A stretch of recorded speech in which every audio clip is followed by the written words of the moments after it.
وکیلان دومای دولتی می‌خواهند به مهاجران پتنت مقصدناک داده شود. یعنی طبق آنها شهروند خارجی حق دارد تنها از روی اختصاص کار کند که در حجت ذکر شده است. لایحه قانون در این باره را به پارلمان روسیه یاروسلاو نیلوف عضو حزب لیبرال دموکرات پیشنهاد کرده است. به گفته او به دلیل آنکه فعلا مهاجران در کجایی که می‌خواهند کار می‌کنند در بازار مهنت بی‌بندوباری به وجود آمده است. نیلوف در تقویت گفته‌هایش مثال آورده است در حالی که در ساختمان‌ها نیروی کار نمی‌رسد، شهروندان خارجی بیشتر به کوریری یا بارکشانی مشغولند. وکیل روس باور دارد که تشبث پیشنهاد شده بازار کار را به تنظیم می‌دارد.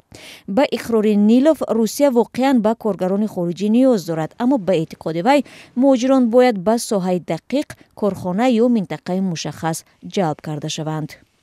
در روسیه شهروندان خارجی حق ندارند که بی پتنت کار کنند. پروانه کار باید منتظم دراز و پول هر ماه آن پرداخت کرده شود، وگرنه شهروند خارجی حق دریافت درآمد رسمی را از دست می‌دهد.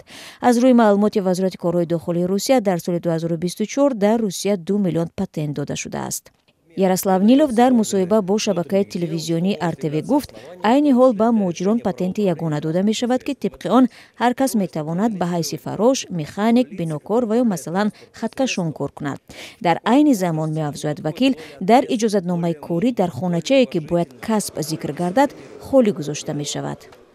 برای تنظیم بازار کار برخورد هدفمندانه ضرور است. دادن پتنت به طور مقصدناک امکان می‌دهد که خارجیان به آن منطقه جلب شوند که بازار واقعاً به آن نیاز دارد، نه آنچنان که امروز مهاجران در جای کار می‌کنند که برایشان فایده آور و تبدیل نیست.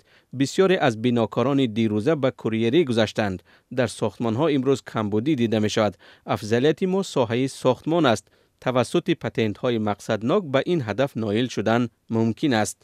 این وکیل روس در حال از رو آوردن مهاجران به کار کوریری میگوید که روزهای اخیر در شهر سنت پترزبورگ ریدها در نسبت کوریران اسکوتر سوار آغاز شده است.